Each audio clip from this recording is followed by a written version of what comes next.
Hola a todos y a todas. Como sabéis, una de las novedades del curso Coursera de Egiptología de este año es una serie de entrevistas a colegas egiptólogos, especialistas en distintos ámbitos de la disciplina, que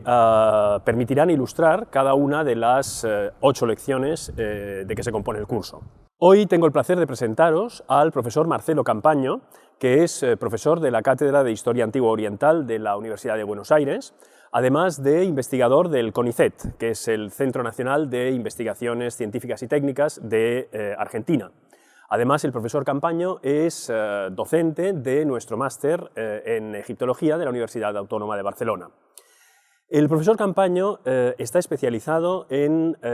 todo lo que es la problemática del surgimiento del Estado en Egipto y de las estructuras sociales anteriores y posteriores a este momento crucial que es el advenimiento de la institución estatal en Egipto, en el Valle del Nilo.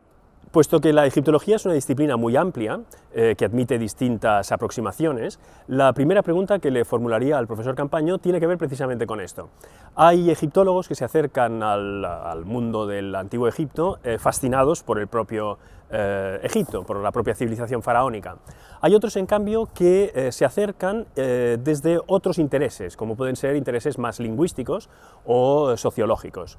Por lo tanto, la primera pregunta iría en esta dirección. ¿Cuál es el interés de base que llevó al profesor Campaño a dedicarse a la egiptología? Bueno, ante todo quiero agradecerte por la posibilidad de participar, al menos de esta manera, de esta experiencia, que es por lo visto muy interesante y se está expandiendo de una manera tan notable. En realidad creo que si tengo que hablar de lo que a mí respecta, es poco la fascinación que yo tuve inicialmente por el Antiguo Egipto. O sea, no es que de niño andaba admirado por las pirámides. Más bien, más allá de cierta inclinación general por las ciencias sociales, lo que me convocó para empezar a transitar el camino de la egiptología en realidad tiene que ver con un problema que advertí en realidad recién en la universidad, cuando comencé a estudiar, que era en realidad precisamente el problema del origen del Estado. ¿Qué significa esto? La aparición de un tipo de sociedad totalmente distinta de la preexistente, que en la medida que yo lo veía esto, simplificadamente probablemente, implicaba el paso de sociedades más bien igualitarias a sociedades extremadamente jerarquizadas, ¿no? Y esto me parecía algo impactante. Y en realidad la primera puerta que se me abrió por el modo en que se cursan esos estudios de historia en Argentina fue precisamente la de Egipto, y por allí entré. Es un poco el camino que empecé a transitar y que todavía sigo. Precisamente has comentado que hay momentos esenciales en ese proceso de surgimiento del Estado. Hay un momento anterior en que no tenemos esa presencia de jerarquización tan marcada, está el momento del surgimiento del propio Estado, y después tenemos el momento posterior, cuando el Estado ya existe, con toda una serie de dinámicas sociales, ¿no? Que de alguna manera el Estado preside, ¿no? Entonces me gustaría justamente que nos centráramos en estos 3 momentos y que viéramos un poco cómo es el momento anterior a la aparición del Estado, qué tipo de relaciones sociales pueden determinarse en ese momento, pueden documentarse en ese momento, y cómo la arqueología nos permite intentar aproximarnos a esa organización social anterior al advenimiento del Estado. En realidad aquí uno debería tener al mismo tiempo un argumento por el lado teórico y por el lado más bien empírico, ¿no? Por un lado está el tipo de análisis generales que se proponen a partir de distintos modelos teóricos y que toman en cuenta, por supuesto, los insumos históricos, pero también antropológicos, sociológicos, para pensar en formas de organización social que no tienen Estado, formas de organización social que, por supuesto, uno puede rastrear en periodos muy anteriores de la experiencia humana, pero también en periodos relativamente presentes, a partir especialmente de la etnografía. Y a partir de esto uno puede llegar a tener ciertos modelos de cómo se organiza este tipo de experiencias sociales sin la necesaria presencia de un Estado, ¿no? Uno diría, hay sociedades que no requieren de este tipo de organizaciones para una vida regular, ¿no? En este tipo de sociedades que, a ver, que para dar un término de referencia, aunque sea vago, pero que sirve para empezar a pensar, podríamos llamar tribales, lo fundamental para pensar este tipo de sociedades, por lo menos de acuerdo a mi perspectiva, es la problemática del parentesco, ¿no? El parentesco es un tipo de relación social que existe con múltiples variantes, pero existe en cualquier sociedad conocida, pero en sociedades como las que estamos discutiendo ahora en este momento, va más allá de la expresión de relaciones interpersonales, ¿no? De poder decir quién es padre de quién es hermano de quién, y construye algo así como la trama general de relaciones sociales dentro de ese tipo de experiencias. A través del parentesco se pueden definir jerarquías políticas en el sentido de la aparición de formas de liderazgo. A partir del parentesco se pueden determinar formas de relacionamiento económico diferenciadas según se forme parte de una trama de parentesco o no se forme parte de esa trama. A partir del parentesco se pueden determinar representaciones del mundo, la idea misma del origen de la experiencia social anclada en la idea de un antepasado que ha fundado la experiencia social, o de la relación con las fuerzas de tipo sobrenatural a través de vínculos de parentesco, pensando a esas fuerzas como relacionadas entre sí a partir de lazos parentales, o bien la experiencia social relacionada con ese mundo sobrenatural a partir de vínculos de parentesco, ¿no? Hay un ejemplo que no tiene que ver con Antiguo Egipto, pero que es bastante significativo para mí, que viene más de mi tierra, que es el concepto de Pachamama. En el norte argentino y en el mundo andino en general, hay algo que es muy frecuente en la representación social, en la experiencia social, que es la figura de la Pachamama. La Pachamama es la madre tierra, ¿no? Y claro, uno podría decir que uno piensa a la tierra en términos maternos porque metaforiza la idea de del origen de la vida, de lo nutricio de la tierra en relación con la capacidad de la madre de dar vida. Y esto es así,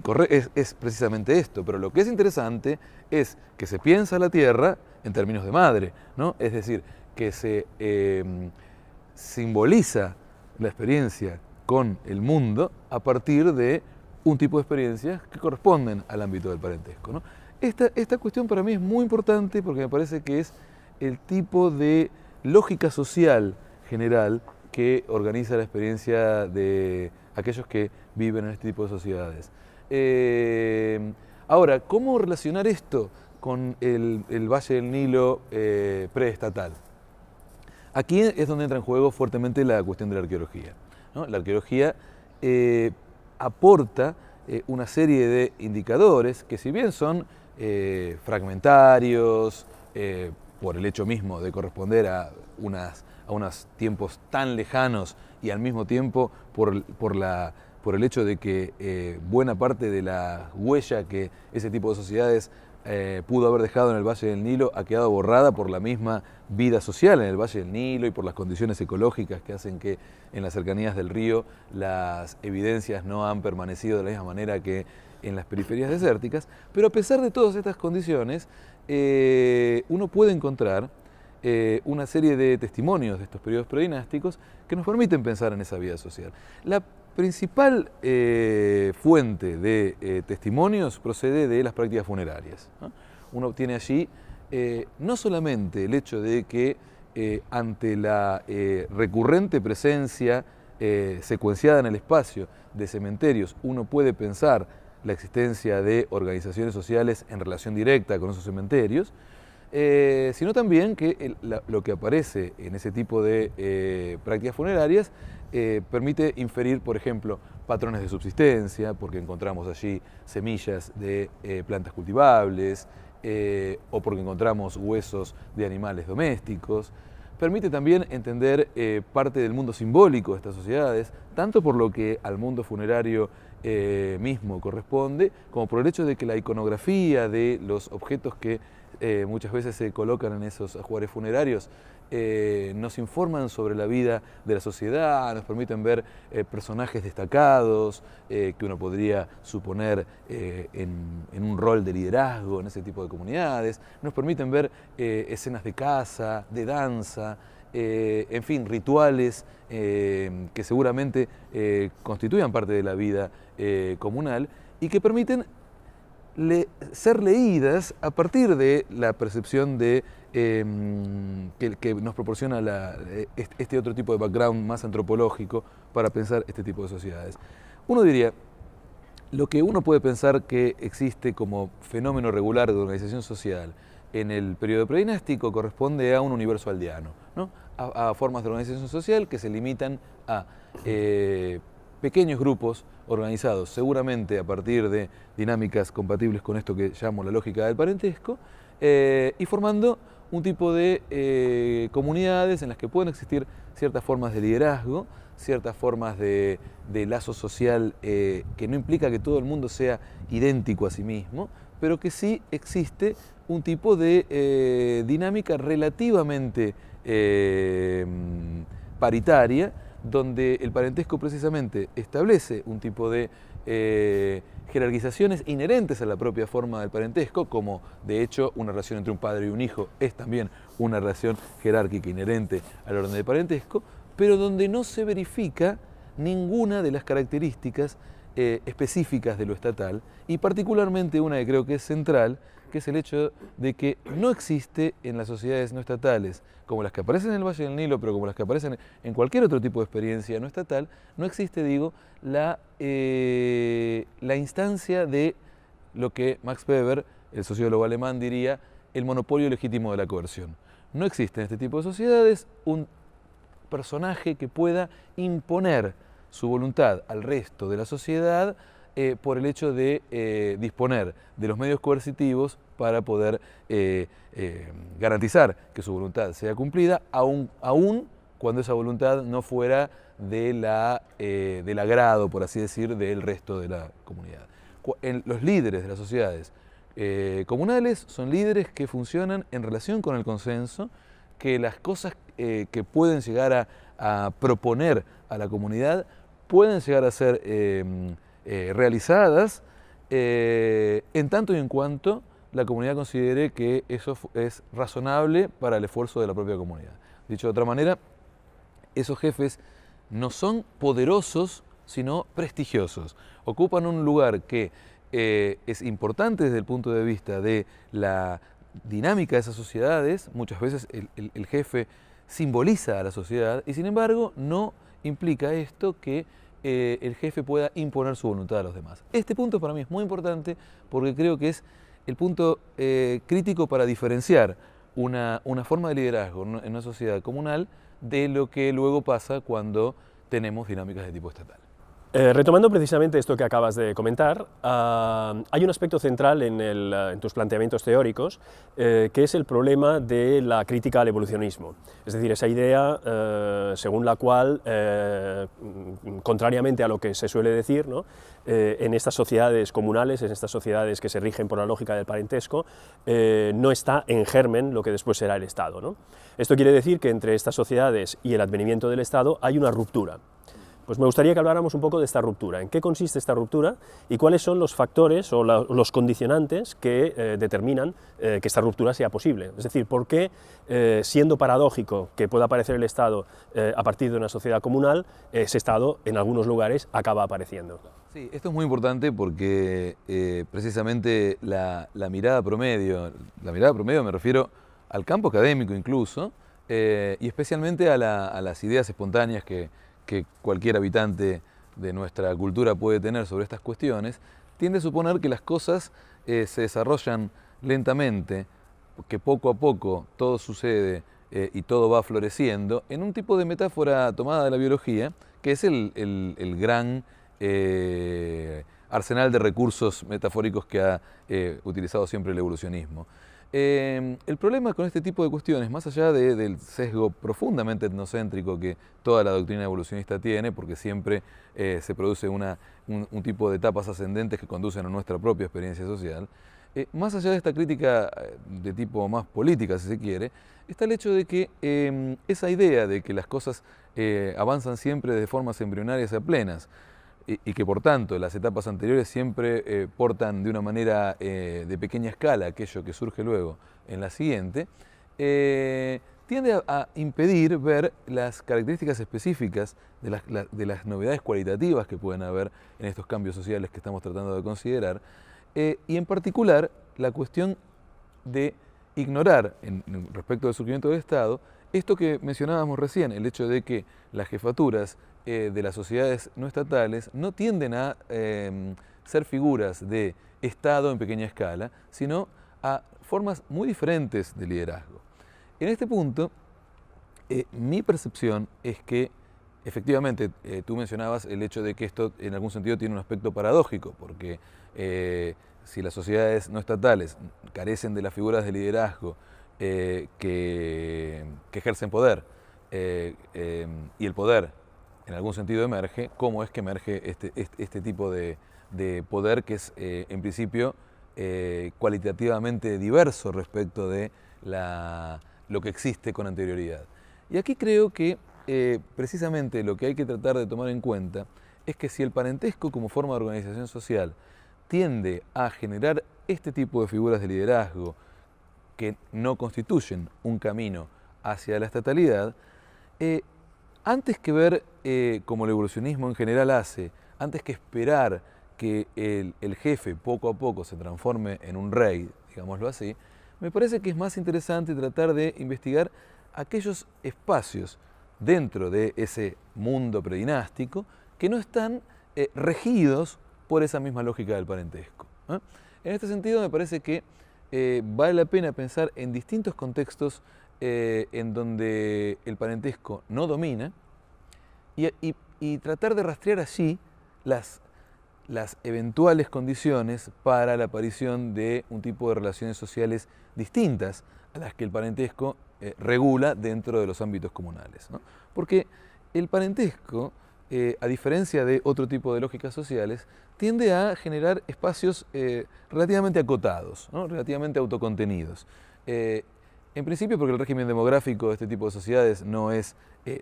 tiende a una expansión indefinida, y en parte porque la propia lógica del parentesco limita ese tipo de experiencias sociales. Cuando incluso la tendencia es a cierto crecimiento demográfico, suele pasar que las comunidades tienden a lo que se llama fisión, es decir, a la separación, a la división en dos comunidades, digamos,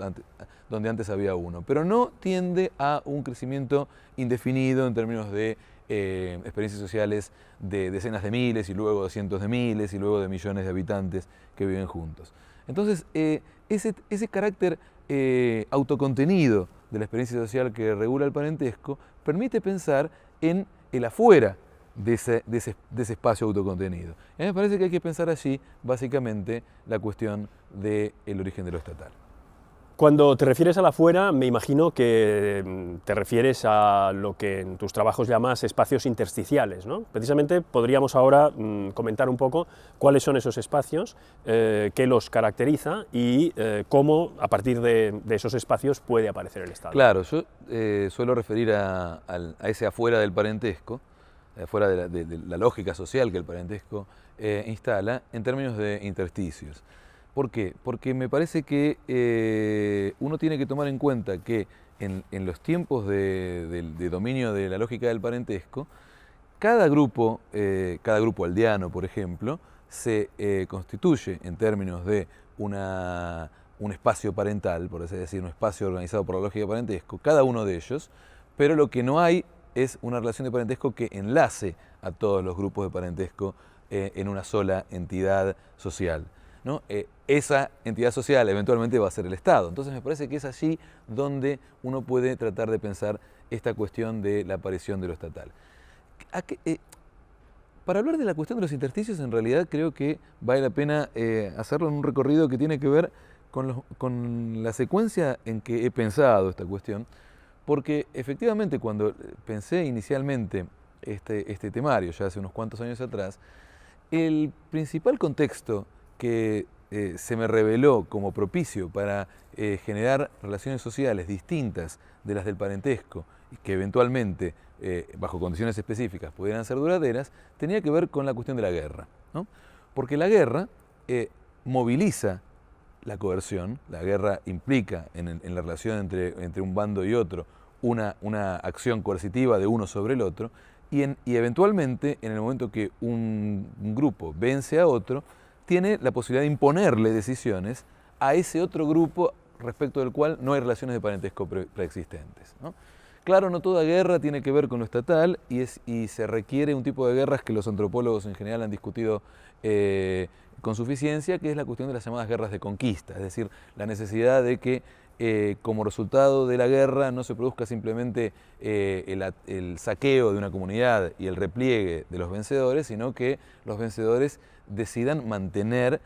su prevalencia sobre el territorio y la población que ha sido vencida como resultado de ese conflicto. Esto es interesante porque si se diera una situación de conquista, podría estabilizarse un tipo de relación basada en ese inicio coercitivo, y en la medida que se estabilizara, esto implicaría que se generarían las condiciones para cierta aceptación, por más que sea en principio de tipo totalmente forzoso por parte de los vencidos, de esa nueva situación. Esto configura una serie de los elementos básicos de esta definición weberiana que yo mencionaba más temprano del monopolio legítimo de la coerción. Entonces creo que aquí hay un contexto importante para pensar la aparición de lo estatal por fuera del parentesco, que tiene cierto correlato en el Valle del Nilo, porque nosotros allí tenemos una serie de testimonios de armamento, tenemos una serie de testimonios incluso de ciertas murallas, y particularmente tenemos cierta evidencia iconográfica que nos relata a partir de la fase Nagada II en adelante, especialmente en la fase Nagada III, la existencia de conflictos. Tenemos un conjunto bastante numeroso de iconografía que permite pensar en la existencia de este tipo de conflictos. Por cierto, nada se dice en esos conflictos de las razones. Aquí es donde nosotros tenemos que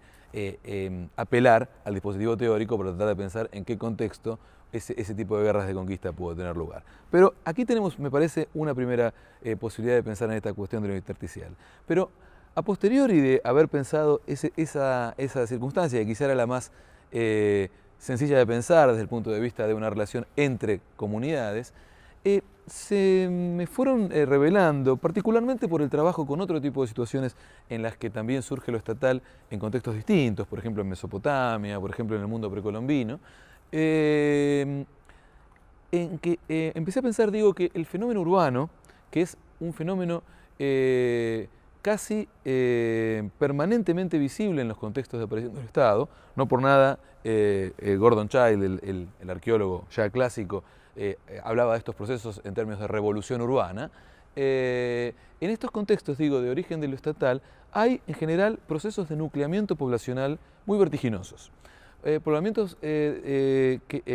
concentración de población que mayormente tiene que ver no con el crecimiento vegetativo de una comunidad, sino con la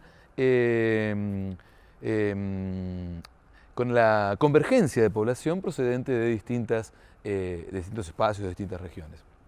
Esto es interesante porque si esto es así, y para el Valle del Nilo nosotros tenemos muy poca evidencia de testimonios urbanos, a diferencia de lo que pasa para Mesopotamia o para algunos espacios precolombinos, como te mencionaba recién, pero tenemos algunos sitios, y particularmente Hieracómpolis, que es un sitio muy sistemáticamente conocido y respecto del cual se conoce y se hipotetiza la posibilidad de que allí haya habido una convergencia de varios miles de habitantes para mediados de la fase de Nagada II, incluso antes. Este tipo de circunstancia me parece que facilita la posibilidad de pensar también en espacios de interacción entre grupos de no parientes, porque si converge población procedente de distintas regiones, esa población podría, cada grupo que se aproxima a ese núcleo urbano, podría estar internamente organizado a partir de lazos de parentesco, pero la relación entre cada uno de los grupos que ahora habita en esa misma escenario urbano no estaría dado por parentesco. Y entonces allí me parece que en el medio urbano hay posibilidades de que emerjan ese tipo de relaciones diferenciadas respecto de las que son propias del parentesco. Y hay un tercer escenario, que he pensado en tiempos aún más recientes, que tiene que ver con algo que en realidad tú conoces muy bien, que es la cuestión de las realezas sagradas africanas, ¿no? Hay cierto momento en que me detuve a pensar en algo que se dice respecto de las realezas sagradas africanas, que es el hecho de que el líder en ese tipo de sociedades, con independencia del hecho de que se traten de sociedades no estatales o estatales, es un ser desocializado, es un ser que es sagrado, es representante del cosmos y por tanto está en una posición tan potente desde un punto de vista cósmico que queda separado de la experiencia social. Esto es interesante porque entonces ese tipo de figuras implica un tipo de líderes que están dentro de la sociedad, pero al margen de la lógica social predominante dentro de esa sociedad. Y esto es interesante porque entonces uno podría llegar a sospechar que hay allí otro tipo de forma intersticial, que es la de la relación entre el conjunto de la comunidad organizada a partir de la lógica de parentesco y este personaje que no está relacionado parentalmente con su sociedad. Esto no significa que una sociedad no estatal, por tener un tipo de jefe de estas características, ha de devenir necesariamente estatal. Pero lo que yo digo es que hay allí un escenario posible. Claro, el hecho sería que en ciertas condiciones esa condición intersticial de la relación entre el jefe y la sociedad podría ser un espacio proclive a la posibilidad de que aparezcan lazos como los que el Estado implica. Entre otras cosas, porque suele suceder en sociedades africanas etnográficamente conocidas, en donde existe este tipo de formas de representación del liderazgo, que los líderes son los únicos habilitados para tener en su entorno personajes tales como forasteros, cautivos de guerra, es decir, personajes también desparentalizados respecto de la propia comunidad, y en esa relación doblemente no parental del jefe con la comunidad y del jefe con estos individuos adscriptos al liderazgo, pero no relacionados con la comunidad de la que ahora forman parte, me parece que hay condiciones para pensar posibles escenarios en los que eso podría colaborar al menos en la posibilidad de una construcción de tipo estatal. Para el Valle del Nilo, claro, nosotros tenemos aquí una ventaja. Sabemos que el rey en Egipto es una divinidad a lo largo de todo el periodo histórico. Sabemos desde muy temprano, a partir de las figuras del Serej, que se asocia directamente al rey con Horus, y podemos imaginar que esos personajes predinásticos que aparecen en rituales muy similares a los que luego protagoniza el rey, estuvieran en algún tipo de asociación respecto del mundo sagrado, como el que posteriormente potencia la figura del rey. Entonces aquí tenemos un contexto que puede ser apropiado para pensar esto. Lo último que quisiera decir en esta línea es que no considero que estas tres posibilidades sean posibilidades excluyentes. Creo que para el Valle del Nilo incluso la guerra, el urbanismo y la condición sagrada del liderazgo podrían retroalimentarse mutuamente porque, por ejemplo, una élite urbana que hubiera logrado tener cierta prevalencia sobre el resto de los grupos que forman parte de ese núcleo propiamente urbano, estaría en condiciones, por ejemplo, de organizar expediciones militares mucho más efectivas sobre núcleos aldeanos periféricos con grupos mucho más reducidos desde el punto de vista de la posibilidad de ofrecer una resistencia militar a ese tipo de núcleos urbanos. Al mismo tiempo, la posibilidad de extraer excedentes a manera de tributación respecto de esos grupos vencidos en los conflictos podría fortalecer la fuerza de ese núcleo urbano en vías de estatalidad. Y al mismo tiempo, si el jefe de ese grupo, digámoslo, protoestatal, estuviera definido a partir de una percepción ligada a un liderazgo sagrado, esa sacralidad de la figura del liderazgo podría ser funcional a la idea de representar la sociedad, ese nuevo orden en términos de algo ligado al mundo divino, ¿no? Que el Estado es algo divino, ¿no? Esto me parece que es entonces interesante para poder pensar entonces este tipo de posibilidades, no como alternativas excluyentes, sino como posibilidades que pueden combinar, tanto para pensar el surgimiento del Estado en el Valle del Nilo, como quizá,